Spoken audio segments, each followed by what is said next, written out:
What's good, everybody? What's good? What's good? Welcome back to A1 Forever Sports and Smitty Sports Machine. Now, this live right here was supposed to be, of course, me and my boy Smitty getting it in, talking about our Atlanta Falcons, of course. But it's been some technical difficulties, and I cannot get a hold of my man Smitty right now. So I'm assuming right now, since it is the bye week and whatnot, guess what? I feel like Smitty is on bye week right now as well. But you never know. He possibly may pop in. I'm actually expecting them to. So we're just going to keep on going with the show, man. We're going to keep on going with the live. Again, hopefully Smitty will pop in at any minute. But if not, at the same time, we're just going to keep on rolling with the show. But everyone who's popping in, please tell me, how have your bye week been? What's going on with you? Like, what you've been doing? Have you been like recharging, getting ready for the rest of the stretch for the season? Like, how have you been doing that? I know for myself, I've been relaxing, getting ready for this long stretch myself. Had actually something interesting over the bye week that actually it's talking about food wise real quick. I tried a Oreo cheesecake ice cream cone thing, man. And it's just don't know how to feel anymore, man. Just trying to make sure I don't go make any more mistakes because that was kind of like my cheat meal or my cheat treat or whatever you would like to say for those who are like in the fitness world. But we're here to talk about our Atlanta Falcons today and two Atlanta Falcons in particular. But of course, this is a Falcon show, so we're going to just talk about Falcons, whatever. But yes, Bijan Robinson, Xavier Watts, those two individuals have been recognized as NFL Players of the Month for the awards of September. And of course, how can you not? Both of guys, they've been standing out. Bijan Robinson, of course, NFC Offensive Player of the Month, and Xavier Watts, NFL Defensive Rookie of the Month, just to be more clear for you guys out here. Um, Real quick in the chat, I seen my boy M Dub earlier saying looking at the schedule, and I honestly don't see why we can't win 5 out of the next 6 games. Hey, I ain't gonna lie. If the offense is clicking like how it did against the Washington Commanders, I can definitely see that. I can see that the Atlanta Falcons, they still have to keep that momentum, of course. Running the football, that's going to be our staple. We know that. But also making sure that Zach Robinson is getting the right plays in to Michael Penix, making sure that we are stretching the ball downfield. And we've seen some things that was improved from week 3 to week 4, outside of just him being on the sideline talking about Zach Robinson. We did see the offense take some shots. We did see some passes across the middle. We've seen Kyle Pitts getting involved as he should be week after week. Drake London, big game.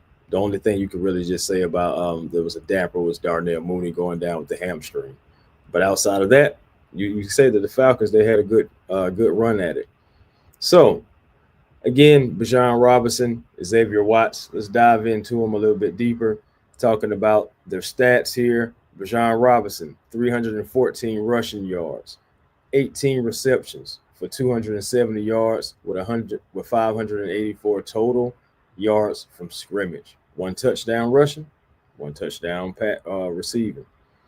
Xavier Watts, 23 tackles, 2 interceptions, 4 passes defended.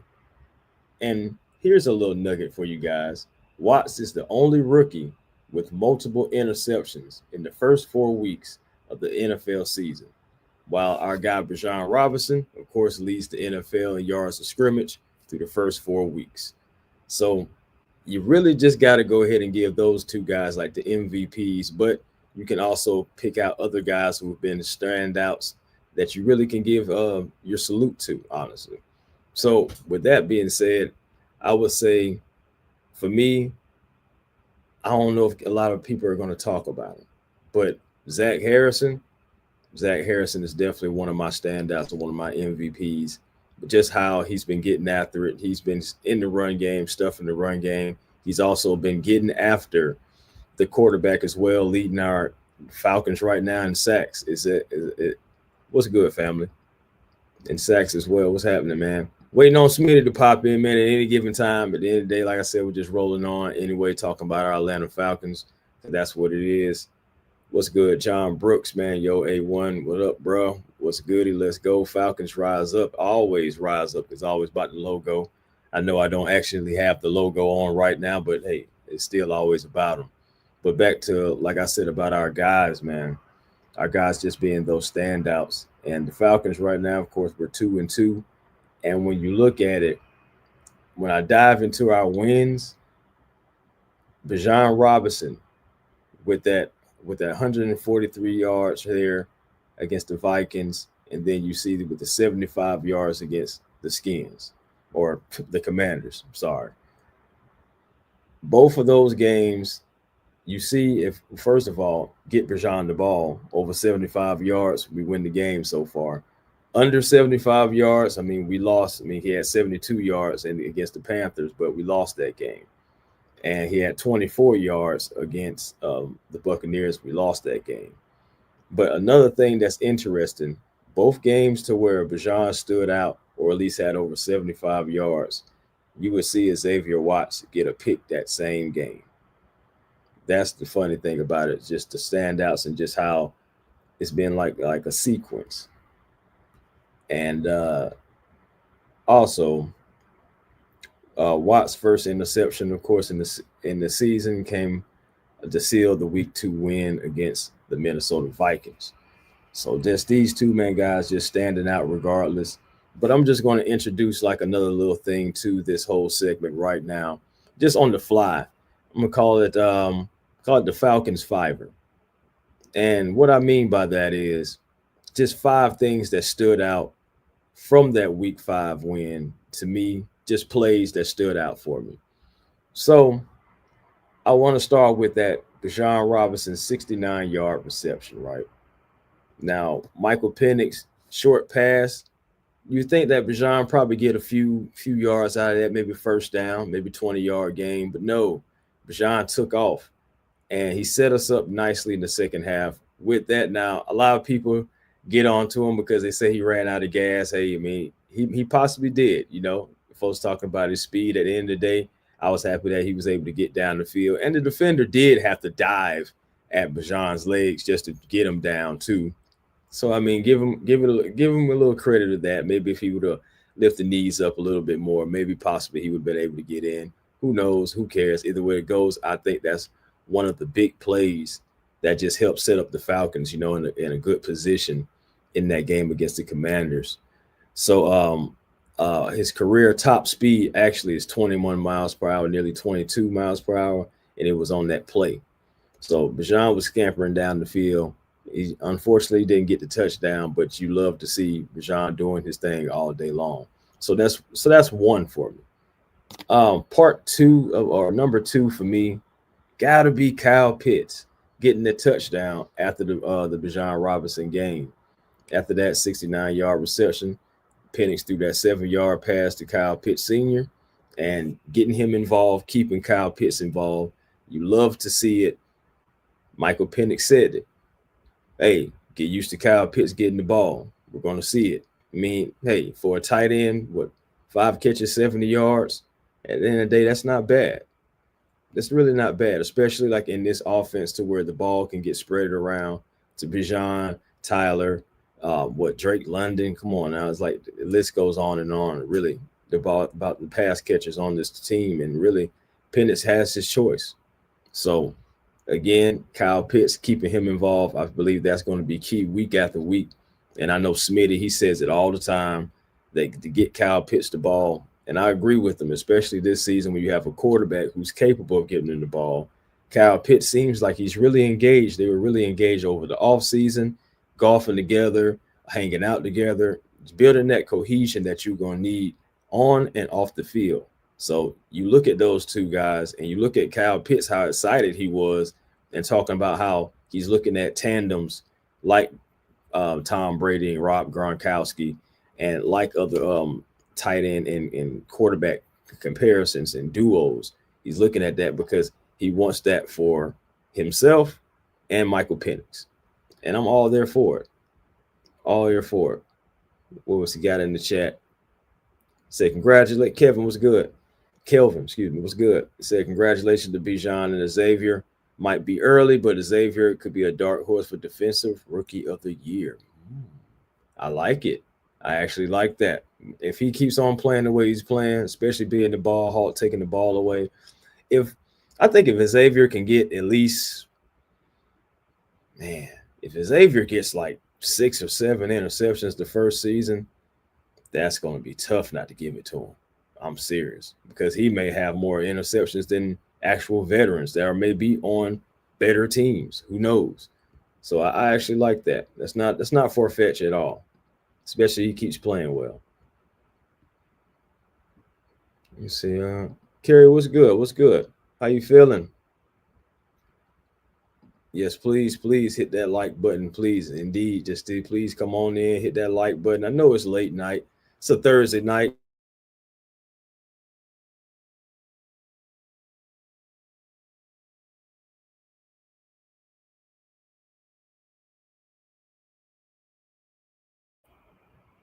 They go stream yard, trying to stream yard you, boy. But yeah, man, please hit that like button, please, everybody. And yes, the Oreo cheesecake. Yeah, that was quite a treat. I'm not gonna lie to you. I gotta run away from that.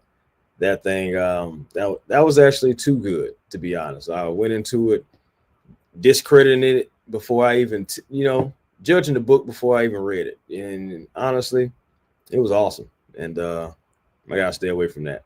I gotta stay away from that. Yeah, yep. But definitely shout out to Bajan and to Xavier. Those guys definitely need to be recognized. But let me get back to this list real quick because again, I left you off on number 2 with Kyle Pitts. Something that you got to do and keep it going. Of course, I just talked about Xavier. I've been talking about Bajan, and of course, I'm going back to Xavier now. His interception and on that deep pass from Marcus Mariota. You know, any DB possibly could have just let it go through their hands or possibly just slowed down and gave up on the play, didn't even get it because they realized it was going to be an overthrow anyway. Nah, not Xavier, not this ball hawk. He decided he tracked the ball. They put him in the great position as far as like the defense, and Jeff Ober put him in the great position. He had a lot of field to cover, but they trusted him. And you see why, because he was able to cover it. Same thing that he was able to do against the Minnesota Vikings. He tracked it, tracked the ball, interception, game time. So, but in this game, interception to give the ball back to the offense. That's what you want to do. You want to take the ball away. That's what it's all about. It's great about playing great coverage, yes, but you do want guys to take the ball away to give your offense extra possessions.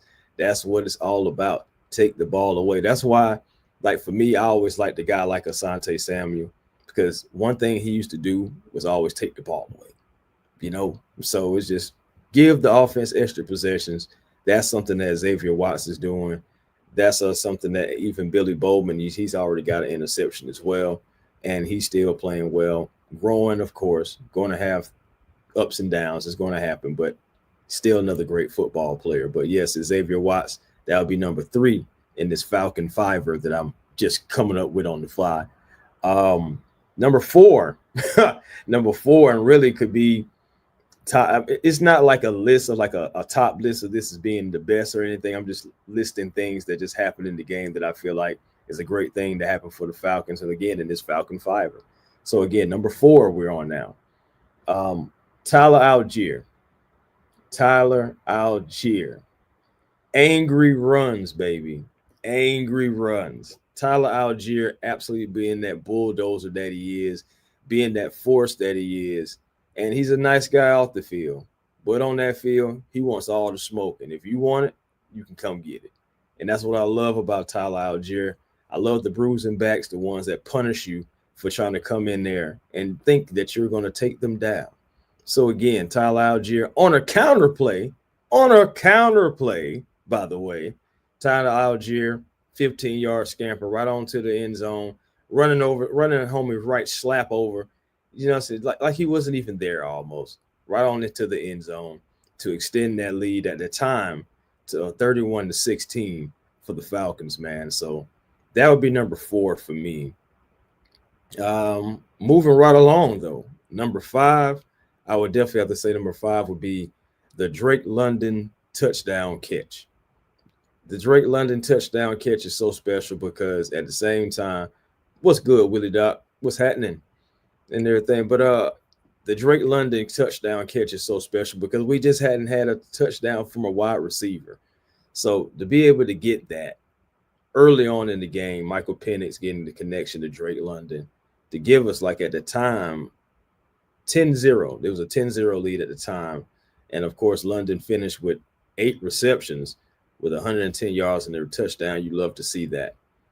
So that will definitely be round out my number 5 right there. And this, like I said, on the fly, Falcon Fiver, man. Again, and appreciate everybody who's in here with me. I know a lot of people are probably looking for Smitty. Hey, I'm even looking for Smitty. But at the same time, the show must go on, and I can already see him saying right now to me, well, you should have just did the show. So I'm doing the show. Hopefully he'll pop in, and, you know what I'm saying, we can chime in some more about it and, you know, give that conversational tone that y'all always like to tune in to. But outside of that, I'm just going to move right on outside of this. And I want to say also, the Falcons, even though they were shut out in week 3, week 4, it was good to see them come back and beat a team like the Washington Commanders without Jaden Daniels, you know, because it's special because, you know, in the past, the Falcons would find a way to lose a game like that to Marcus Mariota at home, you know.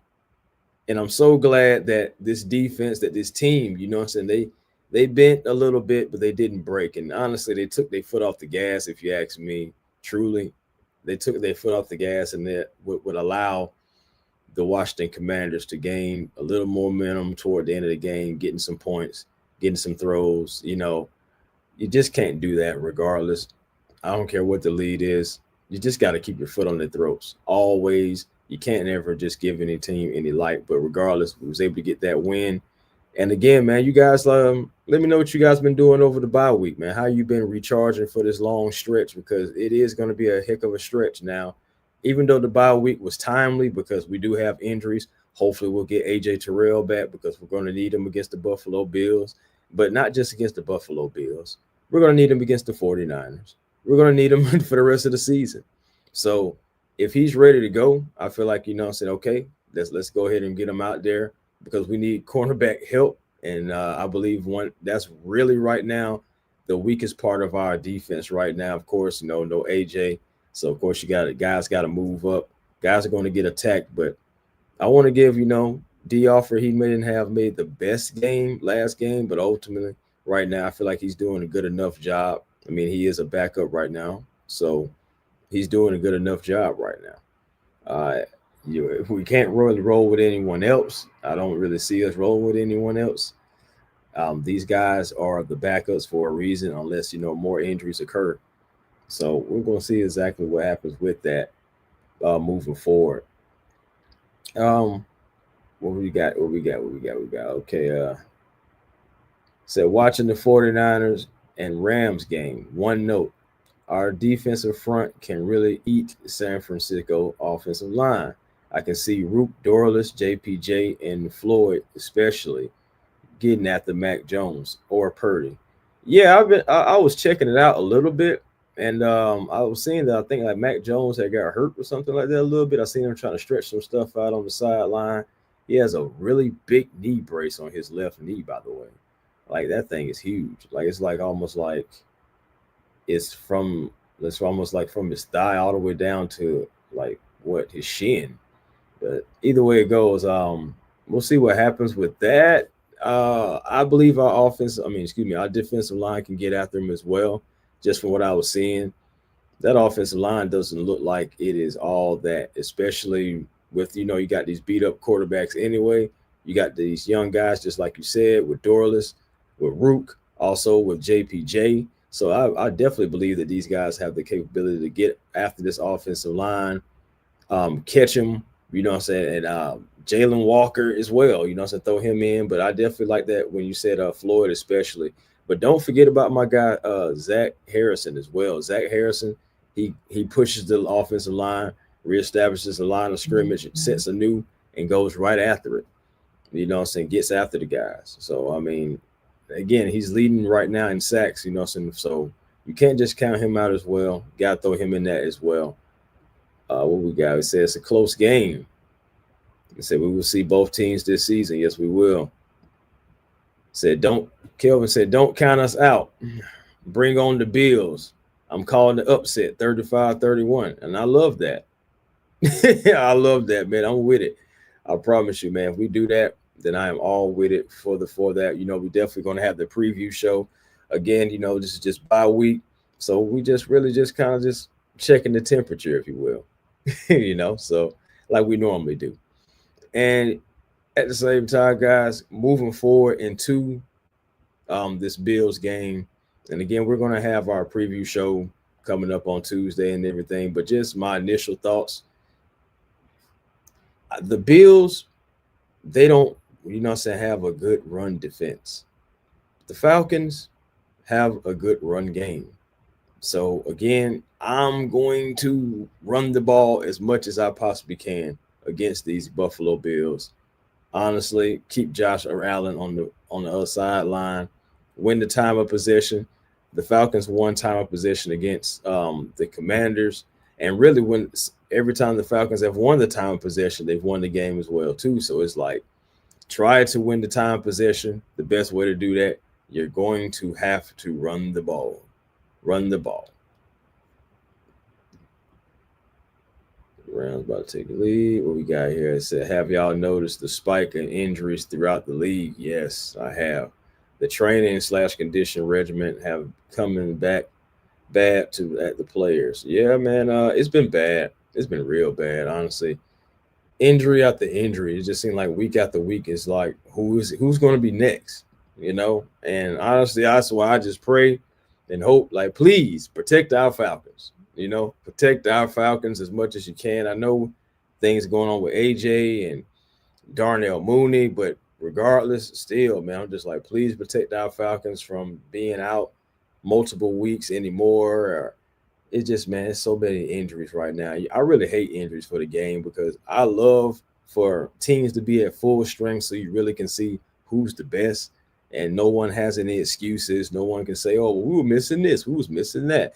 Nah, I really hate injuries for that fact right there because you can't see the full potential of each team week after week, man. I wish it was a way that we could turn off injuries like we'll be playing on a video game or something, man. But unfortunately, it's just a part of the game.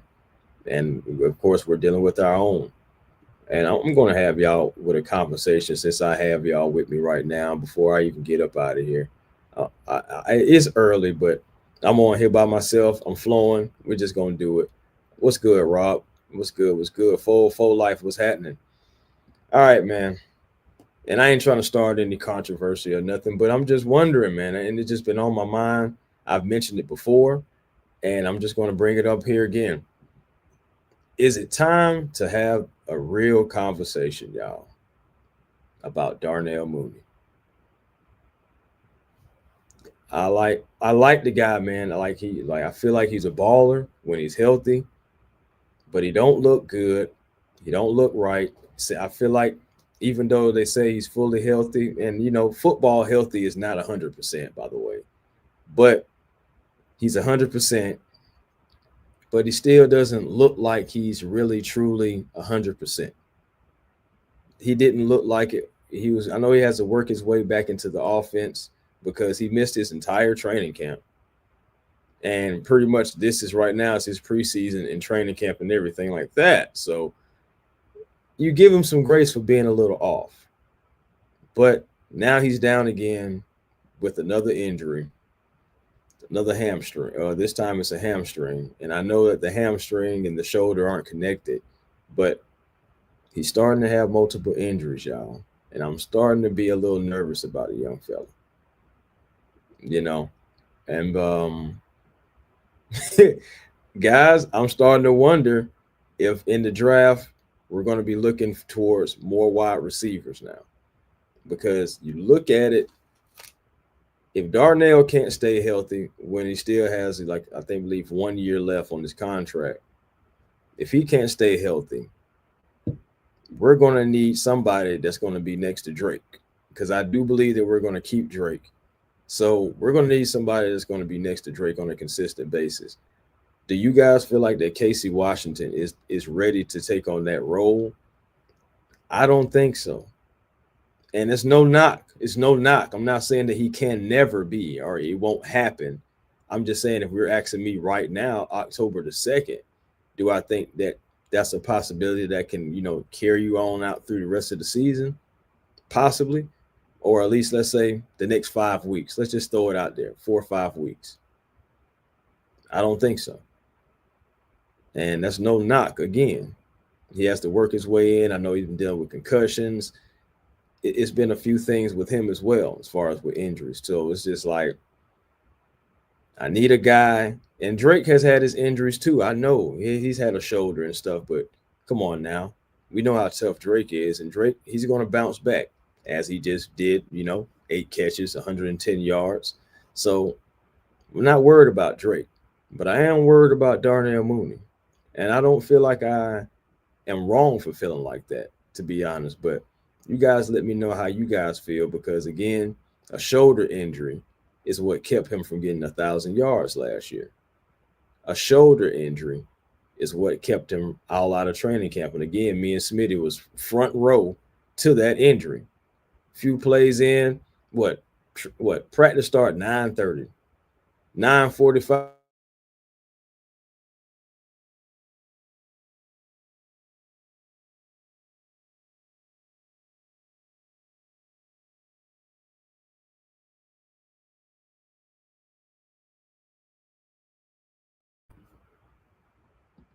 Stream y'all the trip, y'all. 9:45, 9:50, like I said, when me and Smitty were front row, Darnell Mooney was over. It was over for him. So you got that. He comes back. Now he's down with the hamstring. It's just a series of unfortunate events over the last 8, 9 months for Darnell Mooney. And again, your best ability is your availability. And I bring Darnell Mooney up, not jumping on his back, but again, I'm one of the same guys that gets on Troy Anderson's case for not being healthy, for not being available when we need him. We see the potential, we know it's there, but we just don't get enough of it. So therefore, I gotta question Mooney just like I would question Anderson, just like I would question anyone else who just seems like they have a knack for getting injured. So this is it. What we got it. What we got in here, man? Let's talk about it. Let's talk about it. Let's bring y'all in on the conversation. Let's see here. Fo said there's nothing wrong with him. He's just recovering. I feel like he's earned my loyalty. Respect. Definitely respect that. Again, again, I'm not bashing him, not here just to jump on him. Just having a conversation with you guys, just wondering. You guys are just seeing some of the things I'm seeing. And I do believe, again, that's why I said he missed all training camp, preseason. So really right now, that's what he's going through. But he still can't fully get through it if he's continued to having injuries. So hopefully, I'm saying, he'll be able to just stick further, because Darnell Mooney last season, he definitely, I'm saying, I was questionable about him coming in, but I had to give him his respect because the guy is a baller, like I said. John says, Mooney's talent gotten taken by the Monstars from Space Jam. Oh, my gosh. This guy. I don't think that happened, but I feel where you're coming from, fam. Let's see what we got. Tony Wright, what's happening? Said, bring up wide receiver Nick Nash from the practice squad and play him. Hey, I would like that too. Nick Nash, man, has a capability of getting down the field, capability of not necessarily stretching the field, but definitely being able to sit down in the zone fine. Hey, Nick Nash, you give him some opportunity, I believe, yes, he can be the one of those guys. But hey, real quick, guys, you know what I'm saying? What about Chris Blair? I don't hear nobody saying anything about Chris Blair. Y'all don't, do anyone believe in Chris Blair as a wide receiver? I mean, he did have a good training camp and preseason. Just saying. 404 says, I still think Nick Nash is a hidden gem. And I agree with you guys. I do. Let's see.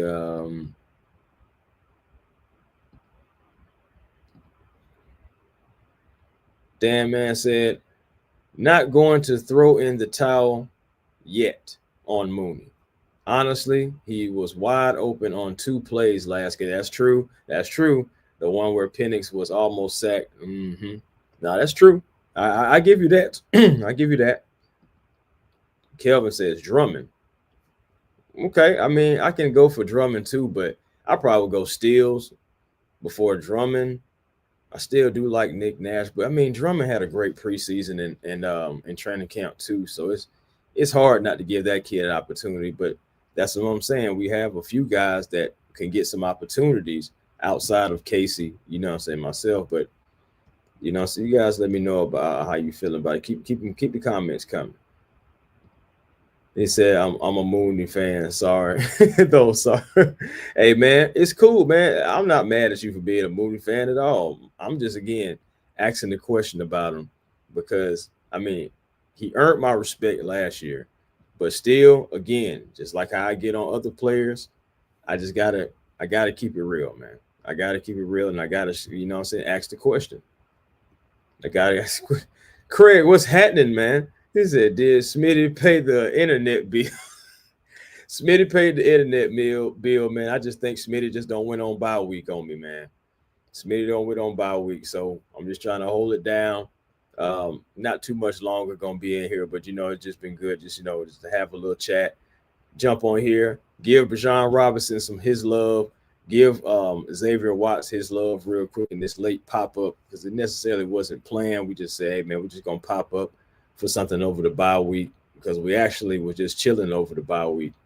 So saying recharging because it can fit to be a long stretch, so there's no more bye weeks, there's nothing. It's just week after week, gonna be show after show, preview after preview, post game after post game. You can see it right here.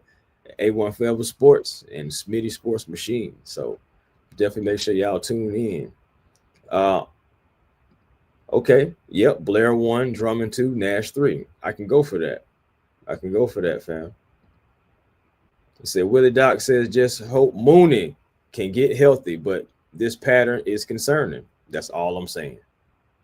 That's all I'm saying right there. It's just a little concerning because I want the guy on the field and we need him on there. Said, why don't they run Pitts on streaks? Because I thought he was fast. Well, at the same time, I feel like you have seen somewhat. Actually, when you think about it, one of the first catches that Pitts had was something like that. Because both of the cornerbacks, first of all, having him in motion and then coming out the cornerbacks misread the play. It was their fault, honestly, because the miscommunication by having the motion was what confused them. Let me get myself together. The motion is what confused them, and they had the miscommunication, which caused Kyle Pitts to be able to find that gap, and Penix was able to put the ball right on Kyle Pitts, and it was like right up the field. But I understand that we don't do that a lot. But Kyle Pitts, man, you can use him anywhere, inline, outside, as the X. Kyle Pitts is a guy who runs that 4.4 speed. We just have to be able to get him in space and keep him involved. I enjoy, so when Kyle Pitts goes across the middle because I know it's not going to be anybody that's going to be able to cover him. He's either going to be too big for the safeties and corners, or he's going to be too fast for those linebackers and edges or anybody who tries to drop back and cover for him. So again, he's the ultimate mismatch regardless.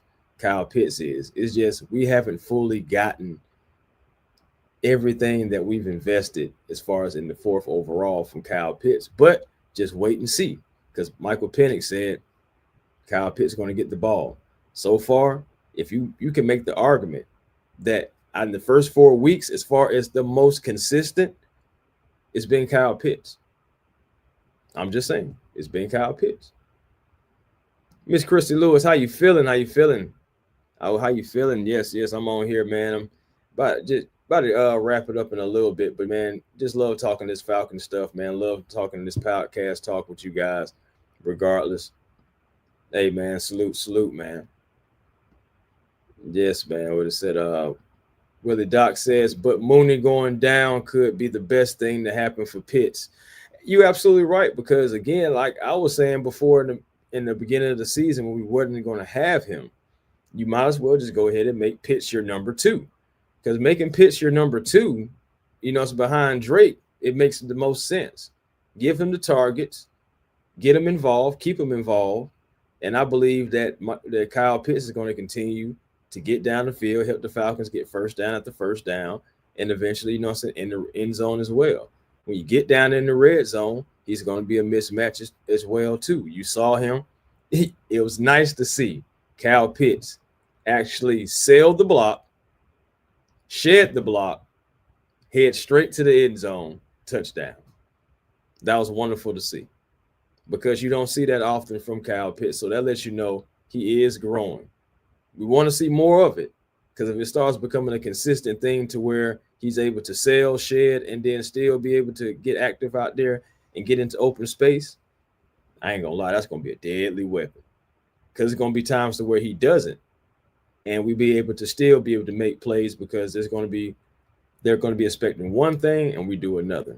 Then we can start being a little unpredictable instead of that predictable offense that people claim us to be. Fan 404 said, don't forget about Ray Ray now. No, not forgetting about Ray Ray at all. I'm not forgetting about Ray Ray. Ray Ray still has to get out there and do his thing. The offense still is going to have to run through some players. So Ray Ray is definitely one of those players. He had a big season last year, and he's starting off a little slow. But I believe Ray Ray is going to get it going, especially if Mooney is going to have to miss significant time. You're going to have to depend on your other guys, and Ray Ray is definitely one of those guys. But again, I still would put Kyle Pitts as my number two, and then, still keep Ray Ray as like that number three guy. I know Casey Washington is going to be coming back as well if Mooney's going down, so that can be another option. But ultimately, you still need Darnell Mooney back and keep him there. That's where he needs to be. 49ers and Rams in overtime. I love it. Wear each other out. Wear each other out, and hopefully by the time we get to both of y'all be still tied. But that's what happens, man. Divisional matchups. I mean, I could have sworn we were going to overtime week one, but and I just say that because divisional matchups, it'd be close like that. So 49ers and Rams, I'm not surprised they're going in overtime. The Rams, man, they're playing well. I'm not going to lie. It's going to be interesting to see what's going to be the tale of the tape by the time we get to the Los Angeles Rams game, because that's more so toward right at the end of the season. So we'll see what happens by the end, but they're looking good too, looking like we're going to have to buckle our chin strap when we play them. 49ers, I know they're dealing with some injuries, but they're fighting. But they were up in this game, but I know they let the lead go, so we'll see what happens with that. Let me see if I can pull this comment. I said, keep the 12 personnel scheme with Charlie Warner, the best blocking tight end in football, by the way. Charlie Warner, and make Pitts run the Mooney routes. Warner has been key in blocking. Yep, just like I just said, man. Best blocking tight end in football. And without him, I ain't gonna lie to you, man. Without Charlie Warner, we don't run the ball as well. Not saying that hold on. I know we got Lindstrom, and I ain't gonna lie, Elijah Wilkinson, he's been decent. He's been good enough. And of course, Ryan Nuzil, he's still getting his way to go together too. So everything, right now is flowing. The cohesion is getting even more better and better, I feel like, week after week. But Charlie Warner, man, I'm so glad the 49ers were able to keep him, or just felt like, hey, we can do without him. Whatever they thought, I'm glad they thought it. And I'm glad the Atlanta Falcons were able to not only bring him to the Falcons, but bring him home, man. Bring him back to the city of Atlanta, and just bring him back to Georgia, period. So you love to see it. At the end of the day, man, with this, Charlie Warner, without him, man, we do not run the ball as well as we do, man. He is such a key component to what we do offensively, period, but definitely within the run game. So, yeah, man, Charlie Warner definitely is important, period. Period. Kerry says, do you think we could trade for a wide receiver before the trade deadline if Mooney misses time? It all depends on who's available. It's always takes two to tango. And in order to do that, someone's going to have to be available. And then how much is it going to cost? Because our draft picks are already kind of slim pickings. So what's it going to cost? Is the player going to be worth it? What's the contract? It's just so many questions, so many different variables that can go into it by then. One guy that me and Smitty was already looking at was possibly going to be Tyreek Hill, but the contract was the biggest thing anyway. Now that's not even an option because he's gone. No guaranteed money on the contract, but at the end of the day, he's gone for the remainder of the season. So that option is gone. You look at it, you look around, who could be selling a wide receiver? Who could be selling around the deadline? It possibly may be a little bit early to even think about that. I mean, I don't see the Dolphins getting rid of Jalen Waddle, especially with Tyreek Hill going now. You look at what the Chiefs, they need really every receiver they can get. So you don't see them trading anybody off. But it'd be interesting to see. It really would. William Amy, what's happening? He said special teams need to step up and the offensive players need to step up this October mid-season and win games. Yeah, man. Get ready. No excuses. Just improve every week. And I agree. Every week we got to improve because it's going to get tougher, especially when the teams have more and more film on you, trying to take away the things you do best. So you're going to have to bring your best and put your best foot forward, moving forward within the season. So I agree with that. And special teams, boy, oh boy, special teams have to be better because we have a terrible rate both ways. Like teams, like they average starting at like they own 35 and 40-yard line, and then we have terrible starting like at our own 20 and below. We can't keep doing that. And special teams plays a part in that on both ends. And this roster was constructed for special teams to be the strength. And right now, it's like the biggest glaring weakness that we have, in my personal opinion, and obviously some of yours as well. Oh, yeah, man. Good old Georgia boy. Yeah, man. Stafford. We could definitely trade AK for some help or a decent pick when Trice comes back because AK has been a no-show lately. And I had to pick out this one in particular because, Craig, you were absolutely right. You're absolutely right. I've been looking for AK. I've been watching AK. AK cannot get to the quarterback right now. First 4 games, I've seen him get there almost, but there was a reason why Arnold Abacady played preseason game, late in preseason, He was on the bubble. I was looking, I was like, man, is AK going to make it? I'm talking about on how this could be his year. I'm talking about on how he has this added help that's going to allow him to be able to shine. And AK is not shining. Not right now in the first 4 games. Of course, still a long season. He turned it around in the second half of the season after the bye last year. We'll see if there's some tweaks for him this year. And maybe he can turn some things around and move forward for the rest of the season. Because I do have to give him that credit. After that bye week, Arnold Abacady was a different person as far as getting after the quarterback last season. And normally he's the guy that is leading the team in sacks. But right now, it's not the case. It's Zach Harrison. But we'll see what happens with AK. But I got to admit, AK has not been showing up lately.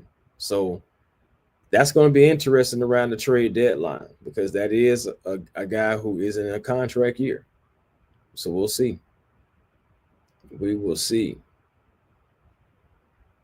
Yep, O-line has been coming through lately. I believe so.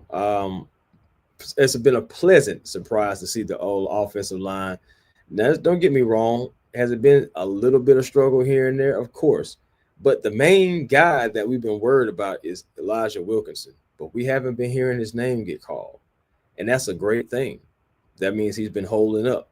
I believe the cohesion, again, being right next to Chris Lindstrom anyway, that's a good guy to have to be next to. one of the best guards in football.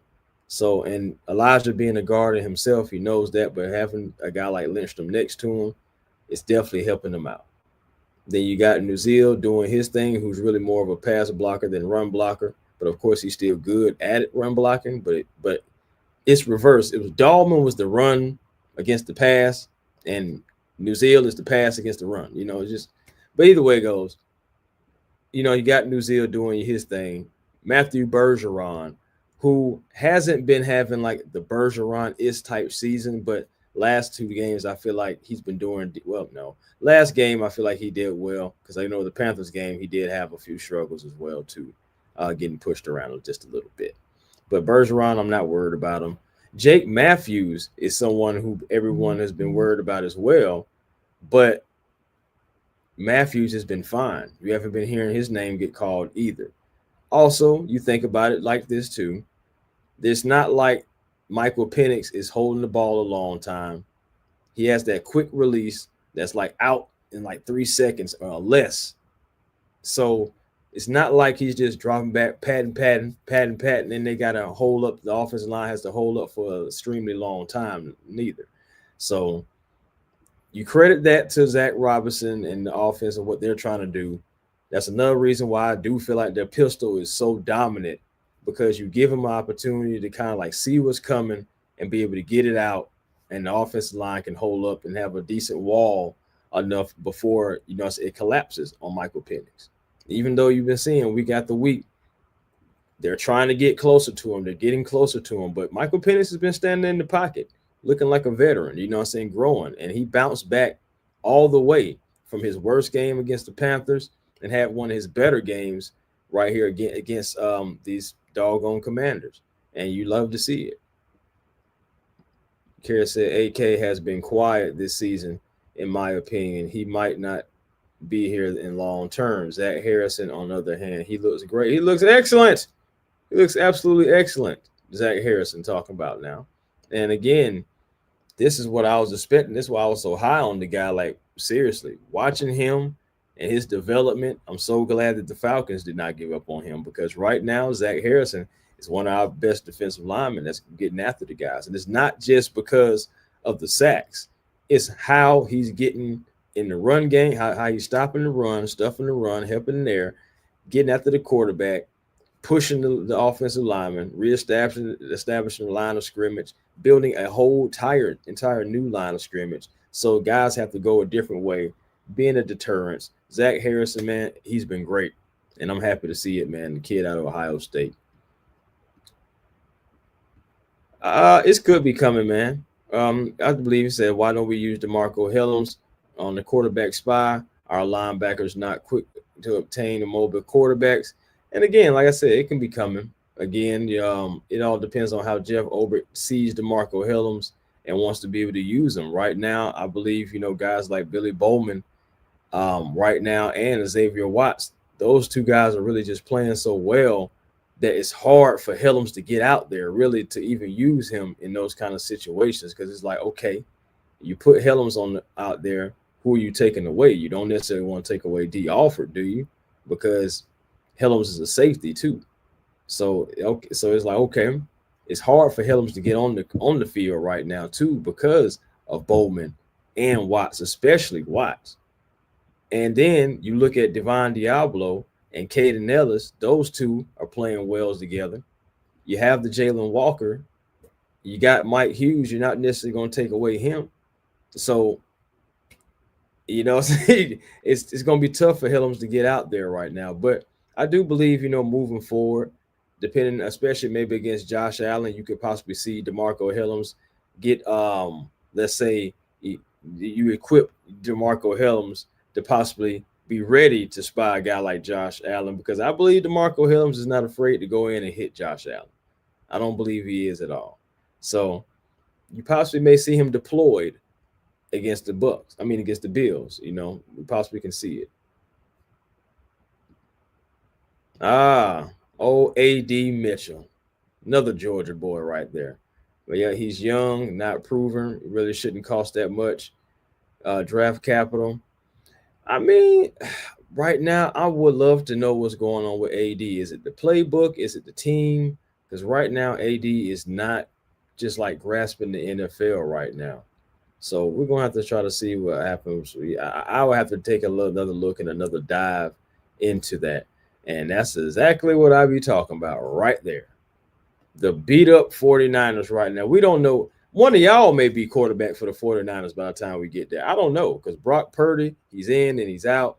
I know you're dealing with that turf toe and that thing right there, that turf toe. Julio played with that, and that thing ain't nothing nice. So it's just like, again, we're gonna see what we're looking like by the 49ers because we on the way to them soon too.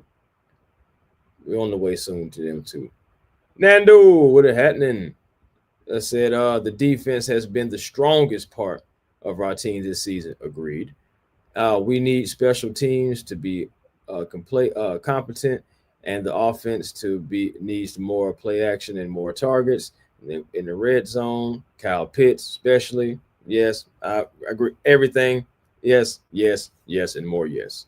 Because the defense has been stepping up, man. Honestly, I'm gonna keep it real with y'all. I was a little nervous about Jeff Obert coming back, but seeing a couple of interviews before we got to the field and all that stuff like that did kind of make me optimistic. But it's like you still got to see it. What really did it for me with Jeff Obert was when I saw him and just that energy that he was bringing. It was just something that I felt like we needed. But again, I still, I had optimism, but I still had to see it on the field. And after the first 4 weeks, I gotta say, I'm happy that Jeff Ulbrich is my defensive coordinator, or should I say our defensive coordinator. First 4 games, I think, regardless, it's not like necessarily a bend but don't break. I've seen people still call this defense bend but don't break, but I don't necessarily think it's bend but don't break. I don't think that. I think we actually have guys who are getting after the quarterback, who are actually generating some pressure and who are growing because this is a young defense. If this was a veteran defense playing the way that these guys are playing, I'd possibly be a little skeptical because it's just like, well, okay, these are veteran guys that all know their role. We have so many young guys on this defense. 4 guys that are all rookies starting, guys who were coming from other teams. We have some veteran leadership, yes, but we had our core is the youth movement. Dorless, Rook, Harrison, all those guys, what I'm saying? Then you have the guys that we just drafted who are all playing. So for this defense to be gamers and for us to be 2-2, really, and still not to give up 300 yards in a game going through the first 4 weeks with this young defense, we'll see what happens moving forward. But right now, we looking real good. Kyle Pitts, again, like I said earlier, Nando, Kyle Pitts, you can make the argument that he's been our most consistent receiver when I say out there, running routes, being a focal point, getting open, whether he catches the ball or not, he has been getting open. He is a mismatch out there. So I agree. Kyle Pitts and everything, man, we just got to get more in the red zone. I believe last week, it was great seeing us get in the red zone, not only get in the red zone, something that we didn't do against the Panthers, but we got in the red zone and we scored. And it's great to see. Hopefully, it will be a testament moving forward for the Falcons to get into this red zone. Let's say, what you got? Yeah, Zach say the reason he uses pistol so much is because all of the DCs he's talked to say it's the hardest to defend. Point taken, And again, Penix can see exactly what's coming after him. We already know the offensive line is not at full strength, so you do what you have to do to get your quarterback in the best position. And that's what they feel about using the pistol. I know personally we don't like the pistol. We know that. We want to see him more in the center because that's going to unlock some more of what Michael Penix could possibly do. But I believe that ultimately, even though they're doing well in the first 4 weeks, ultimately, I just feel like they don't want Michael Penix to be in a vulnerable situation at all this year until, or until they get back at full strength, then possibly they'll feel differently.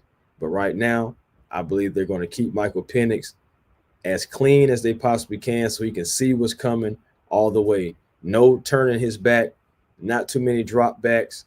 It's just going to be pistol stuff. You know what I'm saying? Again, just like 404 was saying, Zach was saying is one he was talking to DCs and is one of the hardest to defend. So we're gonna be pistol dominant. You know what I'm saying? We're gonna keep it on us. Craig says until we have consistent winning seasons, I'll never trust Caprice Raheem. Boy, I'll be tearing them up, don't I? Tearing them up. Oh, Rams lost in overtime, huh? 26-23. All right, then. Well, 49ers pick up another dub. What I think the Rams are whatnot 3-2 now. So another good game. Again, divisional matchup. We'll see what happens. Said I better not see Penix get hip tackled like that again. Yeah, I ain't gonna lie to you. I ain't like that. I really didn't like that bend back. He got bent back. I believe I was talking. I forgot who I was talking to, but I was saying I was like, I really don't like how Penix got bent back right there. That can't happen. And luckily, I'm saying no cleat got stuck or no mess like that. You know what I'm going with this. I ain't even gonna talk about it. Y'all know where I'm going. I'm just glad it didn't. Nothing bad happened to Penix on that play.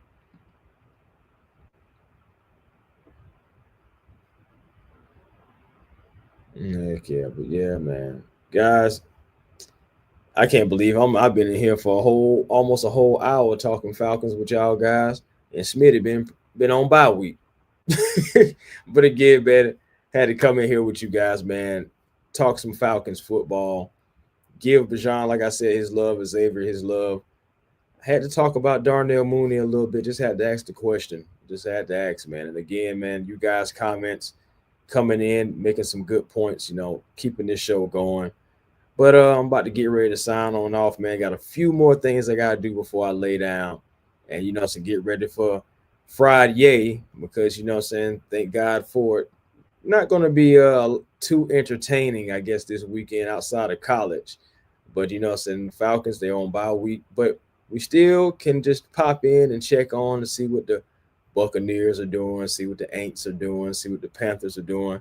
Hopefully, all of them lose. And then the Falcons can go ahead, come on in and take down Buffalo. So, man, I really appreciate each and every last one of you guys coming in, hanging out with your boy A1. I know this was a little different. I know a lot of people were probably looking for Smitty, but I was even looking for Smitty. I pushed things back myself, and we were having a little technical difficulties and, trying to get things set up. But ultimately, waiting on my guy to pull on up, but hey, it's all good, man. Smitty works very, very hard, man. And I'm not mad at him for, taking a break or, or even if he fell asleep, whatever it is, at the end of the day, I'm glad, I was able to share the show with you guys and appreciate that, Craig, I really do, man. It's an upset alert. Oh, hold on. I like this, though, man. I'm going to pull this guy on up. It's an upset alert. Falcons beat the undefeated Bills. That's a heck of a headline right there, man. I love that, man. Hopefully we can get that printed right on the presses come Tuesday morning. You know what I'm talking about? So it's going to be interesting, man. It's going to be a party, y'all. I can't wait to get to this game, honestly, because I said this back when it was way before training camp. I think it was like OTAs. And looking at it, what's good, Millie Mills? What's happening, man? If you're just popping in, man, just catch it from the beginning, man. It was just me tonight, man. It was no Smitty. So again, this has been a great show though, man, with you guys, man. I appreciate y'all coming through. But yeah, like I was saying to finish on my point though, man, I believe that this was going to be the measuring stick right here. This stretch right here with the Commanders, the Bills, then you got the 49ers right after, especially because you're going to Santa Clara. So you have that before you get to a little bit of a, I guess you can say, I don't want to call it a lighter schedule because the Dolphins, I know that, but the Patriots, they've been looking all right. Can't even lie. And then you got the Colts. You can't even necessarily just say that's a dub. You really can't. The Colts and that defense been playing well, and then they've been calling Daniel Jones Indiana Jones. Crazy. But that's what's really going on. So it's just like you got to see what happens week after week. NFL football is really a week-to-week league. You see it. We couldn't score against the Panthers. Still can't believe that. But we couldn't score against the Panthers, and then all of a sudden we dropped 34 on the Commanders. So week to week league, y'all. Let's hope that moving forward, we're coming off of this bye. These guys get rested up. Can't wait to see what Coach Raheem and just going to be talking about. I know injuries are going to be asked. He's going to be asked about injuries, so I can't wait to see what happens when he's talking about AJ and just other guys, but especially AJ. I'm definitely going to be tuned in because if we need that cornerback help. But we're going to see what happens moving forward with that.